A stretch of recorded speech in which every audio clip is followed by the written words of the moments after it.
আজি মই আপোনালোকক উচ্চ ৰক্তচাপ কমোৱাৰ তিনিটা অতি সহজ আৰু ঘৰুৱা উপায় ক'ব বিচাৰিম।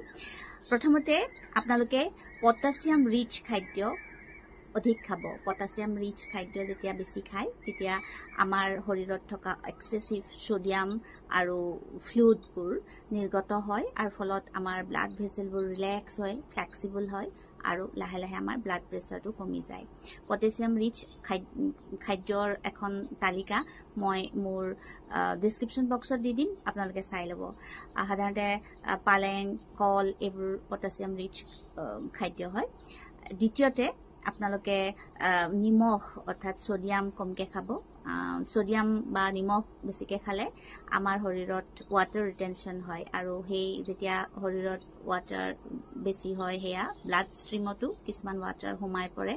ব্লাডৰ ভলিউমটো বাঢ়ি গ'লে আমাৰ প্ৰেছাৰটো